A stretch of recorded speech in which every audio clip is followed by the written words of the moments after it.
शहरी हुकूमत, सिंध हुकूमत और वफाकी हुकूमत ये सब कराची से कचरा उठाने के दावे कर रहे हैं, मगर मसला जूं का तूं बरकरार है, कचरा उठ नहीं रहा है। मगर इन हुकूमतों की कारकर्दगी पर सवालात उठ रहे हैं। तमाम स्टेक होल्डर्स एक दूसरे पर कचरा ना उठाने, ताउन ना करने, कचरा फैलाने के इल्जाम लगा रहे हैं। ऐसा लग रहा है कि जैसे कराची से कचरा उठाना कोई रॉकेट साइंस है या फिर मिशन इम्पॉसिबल है। ऐसा तासुर उभर रहा है कि यह नामुमकिन काम है, क्योंकि सब मिलकर भी कराची का कचरा नहीं उठा पा रहे हैं। साफ लग रहा है कि सफाई मुहिम के नाम पर ड्रामेबाजी हो रही है, पॉइंट स्कोरिंग हो रही है, क्रेडिट की लड़ाई है। मगर इस सब में कराची के अवाम पिस रहे हैं, पहले भी पिस रहे थे और इस मुहिम के ऐलान के बाद भी पिस रहे हैं। और आपस में क्रेडिट की जंग जारी है। कौन किसको ज़्यादा सपोर्ट कर रहा है, किसको मीडिया स्पेस ज़्यादा मिल रहा है, किसकी प्रेस कॉन्फ्रेंस में ज़्यादा बातें हों, किसको ज़्यादा अदाकार सपोर्ट कर रहे हैं, इसी पर सब कुछ हो रहा है। कराची साफ नहीं हो रहा है। इस वक्त सूरत हाल ये है कि कराची में कचरे के ढेर लगे हुए हैं। एक जगह से कचरा उठाकर दूसरी जगह डाल दिया जाता है, यानी कचरा यहाँ से वहाँ घूम रहा है, ठिकाने नहीं लग रहा है।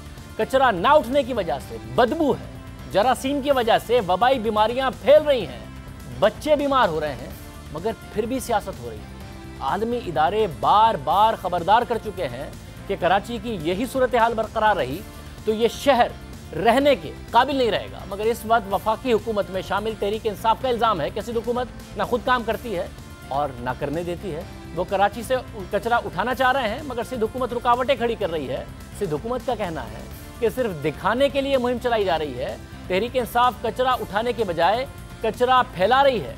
कचरा लैंडफिल साइट पर ठिकाने लगाने के बजाय शहर के मुख्तलिफ मकामात पर जमा किया जा रहा है। ये इल्ज़ाम बार बार एक दूसरे पर लगता रहा। ये इल्ज़ाम पहले सईद गनी साहब ने अली ज़ैदी साहब पर और तहरीक इंसाफ की कैंपेन पर लगाया कि ये कचरा नालों से निकालते हैं, शहर के मुख्तलिफ इलाकों में फेंक देते हैं। अली ज़ैदी साहब ने जवाब दिया कि हम वहीं कचरा फेंक रहे हैं जो जगह है सिंध हुकूमत की तरफ से बताई गई थी। हमने नहीं कहा गया था कि लैंडफिल साइट पर कचरा फेंकना है, ना हमने कहा था, बल्कि गार्बेज ट्रांसफ़र साइट्स हैं जो कि सिंध हुकूमत की हैं, हम वहीं कचरा फेंक रहे हैं। जिसके बाद सिंध हुकूमत ने इनकार किया। उन्होंने कहा कि नहीं, ऐसा नहीं है, अली ज़ैदी साहब गलत बयानी से काम ले रहे हैं। तो अली ज़ैदी साहब ने इस बात को रिकॉर्ड पर लाने के लिए सिंध हुकूमत को खत लिखा।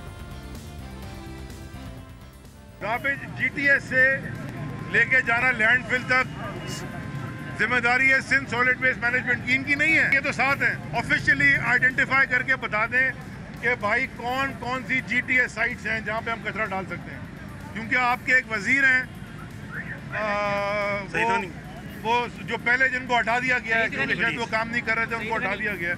वो बार बार ट्वीटें कर रहे हैं उल्टी सीधी कि यहाँ डाल दिया, वहाँ डाल दिया। भाई ये साइट्स आपकी आइडेंटिफाई की हुई हैं, अब आप हमें लिख के दे दें डेजिग्नेटेड कचरा कुंडियाँ के भाई ये कचरा कुंडी है, वो भी आप बता दें कि भाई ये कचरा कुंडी है। और सेक्शन 144 इम्पोज करके जो कचरा या कोई नाले में डाले या कोई कचरा कुंडी के बाहर डाले, उसके ऊपर आप फाइन लगाएं बड़ा हैवी। कैंटोनमेंट्स और सोसाइटीज़ उनसे उनको आप इंस्ट्रक्ट करें कि वो जो कचरा उठाते हैं वो डायरेक्ट लैंडफिल साइट में लेके जाएं।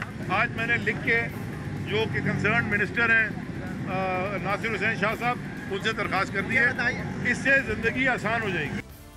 अब ये सारी की सारी बातें उनकी तरफ से की गई। उसी दिन नासिर हुसैन शाह साहब हमारे प्रोग्राम में आए तो हमने उनसे पूछा कि भाई अली ज़ैदी साहब सही कह रहे हैं या सईद गनी साहब सही कह रहे हैं।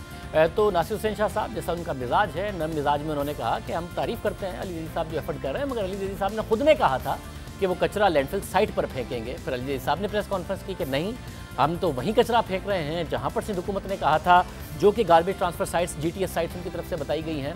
फिर आज जब एक वीडियो सामने आई, हामिद मीर साहब ने इस पर एक तफसीली ट्रांसमिशन की थी, कराची की कचरा साफ़ करने पर बात हुई थी, मुख्तलिफ स्टेक होल्डर्स उसमें मौजूद थे।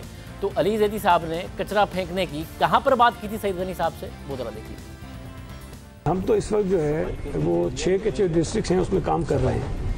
अब जो बैकलॉग है कचरे का ज़्यादा वो डिस्ट्रिक्ट वेस्ट में है, कुरंगी में, और सेंट्रल से तो काफ़ी सारा क्लियर कर भी लिया, लेकिन कुरंगी और वेस्ट में कहीं अभी भी है।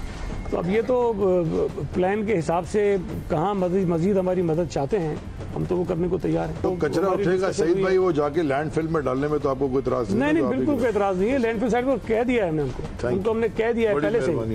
थैंक यू कह रहे हैं आप, बड़ी मेहरबानी, पहले से कह दिया है। देखें इनकी बात मिला के थैंक यू करें। Thank you. वो भाई कोई हमारा भी शहर है, वाह जी वाह, सिर्फ इनका बहुत अच्छी बात हुई है जी, एक अच्छी बात हुई है। उन्होंने एक बात की है, इन्होंने थैंक यू किया है। पहले ही मुझे जब फोन किया था MD solid waste management board ने कि जी वो कचरा जो है वो यहाँ लाएंगे। मैंने कहा जी लाएं तो बहुत वेलकम, उनको बिल्कुल इजाज़त नहीं चाहिए, क्यों नहीं होगी। अब बेचारे कचरा अगर निकाल लेकर कहाँ जाएंगे, ये तो जगहें तो 2 ही हैं शहर में ना, तो उनको वहाँ लेके जाना है, बिल्कुल लेके जाए।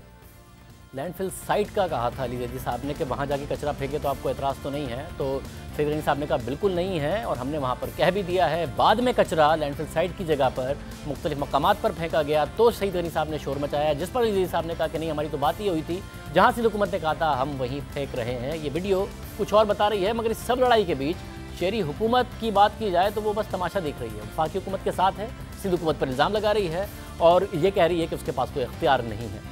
होना ये चाहिए था कि तीनों स्टेक होल्डर्स आपस में मिलकर काम करते, जिम्मेदारियां बांटते, एक दूसरे के साथ ताउन करते तो कराची का कचरा चंद दिनों में साफ हो जाता, मगर ऐसा नहीं हुआ है। कराची का मवाजना किसी दूसरे मुल्क के शहर से दूर की बात है, लाहौर से भी नहीं किया जा सकता।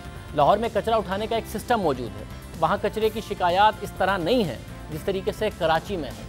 Lahore solid waste management company है जो 2010 में शहबाज शरीफ की हुकूमत ने कायम की। इस कंपनी ने लाहौर में कचरा उठाने के लिए 2 तुर्किश कंपनियों के खदमात हासिल की हुई हैं जो रोज़ाना 6000 टन कचरा उठाती हैं, यानी कराची से तकरीबन आधा कचरा लाहौर में रोज़ाना पैदा होता है, 24 घंटे के अंदर रोज़ाना उठा लिया जाता है। इस कंपनी का एक हेल्पलाइन नंबर भी मौजूद है। लाहौर में ये कंपनी कैसे काम करती है इस हवाले से हम बात करेंगे लाहौर के सॉलिड वेस्ट मैनेजमेंट कंपनी के एमडी अजमल भट्टी से। अजमल भट्टी साहब बहुत शुक्रिया।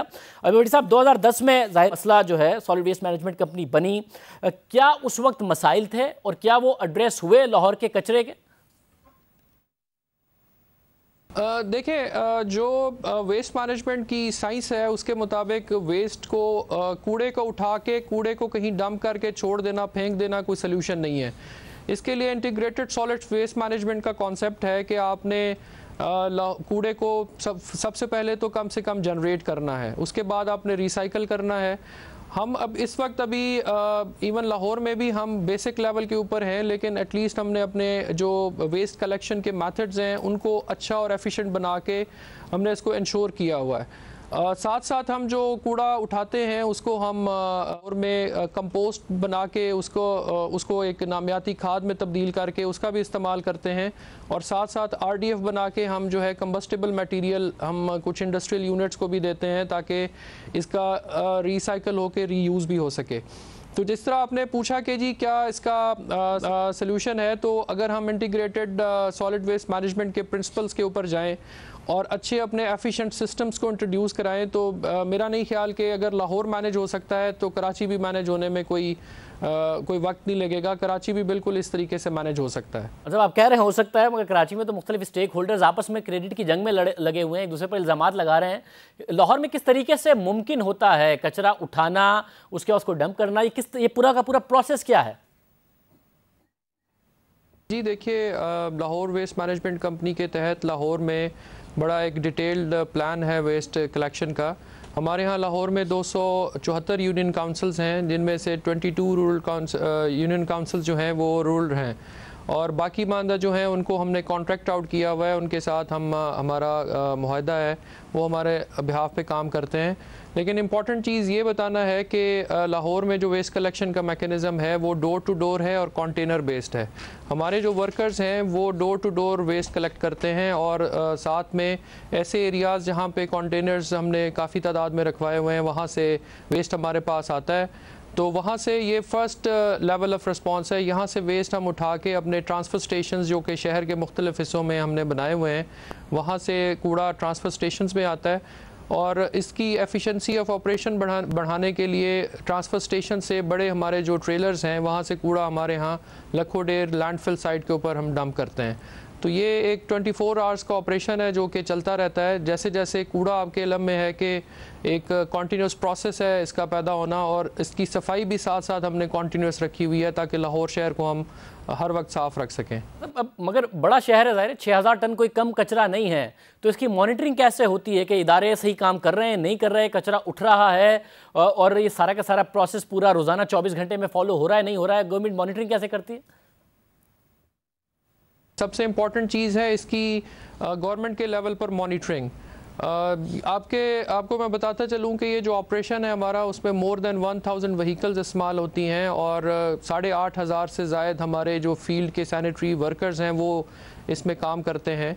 तो उनकी इस इतने बड़े ऑपरेशन को जो है हर वक्त साफ लाहौर को साफ़ रखने के लिए उनकी मॉनिटरिंग बहुत ज़रूरी है।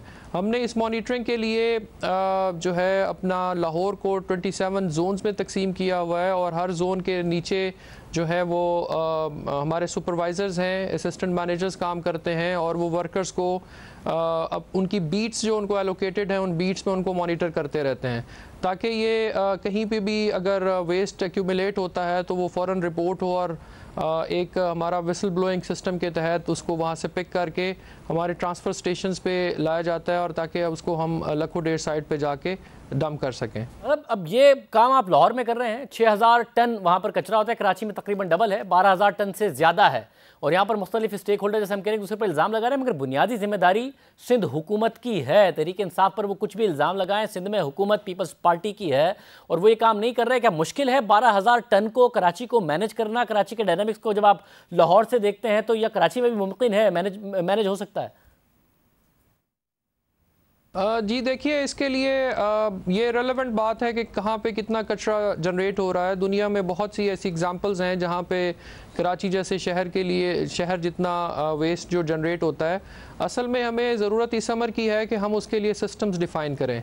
जिस तरह लाहौर में भी कोई इतना ये बहुत कोई छोटा चैलेंज नहीं था, इसको हमने बाय इंट्रोड्यूसिंग अच्छे सिस्टम्स और एक पूरी वेल मैनेज टीम के ज़रिए हमने इसको मैनेज किया है और अभी ये देखें ये वर्किंग हालत में है।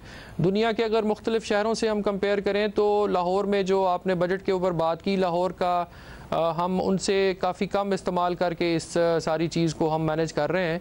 दूसरा ये कि अभी लाहौर की ही एग्ज़ाम्पल को लेके कराची में भी ऐसे सिस्टम्स और ऐसे कंडूट्स डेवलप हो सकते हैं कि कराची भी अपने शुरू के दिनों की तरह दोबारा से साफ़ सुथरा हो जाए। मतलब और फिर अभी बकरीद थी और ज़ाहिर शहरियों की अपनी भी जिम्मेदारी है, जो बकरीद पर आलाइशें और जो गंद है उसकी वजह से मुख्तलिफ बीमारियां फैल रही हैं, बच्चे बीमार हो रहे हैं, शहर का शहर गंदा हुआ है। कोई और जो इस्लामी ममालिक हैं, अरब ममालिक हैं, उसमें इस तरीके से लोग नहीं करते जिस तरीके से कराची शहर में सब कुछ हुआ है। लाहौर में इसकी किस तरीके से मैनेजमेंट करते हैं आप? बकरा ईद जो है जी हमारे लिए एक बहुत बड़ा चैलेंज होता है लाहौर वेस्ट मैनेजमेंट कंपनी के लिए और लाहौर के लिए। मैं आपको बताता चलूँ कि ये जो हमारा ऑपरेशन था बकरा ईद के ऊपर, ये रिकॉर्ड 60 घंटे के अंदर हमने 54,000 टन से ज़ायद आलाइशें इकट्ठी की और उनको हमने साइंटिफिक अंदाज में डंप साइट्स के ऊपर हमने जाके तल्फ किया। जो प्रोसेस इसमें हमने एम्प्लॉय किया वो ये था कि हमने इसकी तैयारी 1 महीना पहले शुरू कर दी थी। हमारे पास जैसे मैं आपको बताया कि 274 यूसीज़ हैं और उन 274 यूसीज़ में हमने अवेयरनेस फैलाने के लिए 296 अपने कैंप्स लगाए थे। उन कैंप्स का ये मकसद था कि लोगों को आगाह किया जा सके कि जितनी देर आप इन आलाइशों को रिटेन करेंगे और अगर हमारे वर्कर्स के साथ कोऑपरेट नहीं करेंगे तो ताफुन फैलेगा और लाहौर शहर की खूबसूरती मान पड़ेगी। ऑपरेशंस को मज़ीद हमने इफ़ेक्टिव बनाने के लिए पूरे लाहौर में 121 कलेक्शन सेंटर्स लगाए थे, जिसका काम ये था कि गली मोहल्लों से हमारी छोटी गाड़ियाँ जो है आलाइशें निकाल के फ़ौरन कलेक्शन पॉइंट्स तक लाती थी, जहाँ से बड़ी गाड़ियों के थ्रू हमने इनको डंपिंग साइट्स पे तल्फ़ किया। यहाँ पर ये बताना भी ज़रूरी है कि डंपिंग साइट्स का ऑपरेशन जो है वो बड़ा इस पूरे प्रोसेस में बड़ा अहम है। पिछले साल की निस्बत इस दफ़ा हमने पिछले साल हमारे पास 3 डंपिंग साइट्स थी, इस दफ़ा हमने नॉर्थ और साउथ को कैटर करने के लिए 5 डंपिंग साइट्स बनाई और उन डंपिंग साइट्स बनाने का हमें फ़ायदा ये हुआ कि हमारे ऑपरेशंस काफ़ी ज़्यादा एफिशिएंट हो गए और हमने ये काम बहुत जल्द कर दिया। बहुत शुक्रिया। हमारे साथ मोहम्मद बिल भट्टी साहब मौजूद थे। लाहौर में कह रहे हैं कि ये काम हो रहा है। 2010 में ये इदारा बना, 10 साल शहबाज शरीफ की हुकूमत रही, वो चले गए, इदारा बन गया था तो अब भी काम कर रहा है। 12वां साल है पाकिस्तान पीपल्स पार्टी की हुकूमत को कराची में, सिंध में, मगर कोई इदारा बनाया नहीं। वेस्ट मैनेजमेंट ज़रूर मौजूद है मगर वो काम करता नहीं है, तो हुकूमत इनकी चले जा रही है मगर कराची में कचरा साफ़ नहीं हो रहा है और ये प्रॉब्लम मौजूद है। नासिर हुसैन शाह साहब को हमने दावत दी थी, वो एक अवामी इज्तिमा में मौजूद है, हमें ज्वाइन नहीं कर सके, वरना उनसे हम पूछते कि जब लाहौर में ये हो रहा है तो कराची में क्यों नहीं हो सकता। जबकि अजमल भट्टी साहब कह रहे हैं कि बिल्कुल हो सकता है। कराची जितना कचरा दुनिया के मुख्तलिफ ममालिक में होता है और रोज़ाना 24 घंटे में वो साफ़ होता है, रिसाइकिल होता है, मगर कराची में ये काम नहीं हो रहा है। तो हम एक बड़ी शामिल करते हैं और खबरों पर बात करेंगे।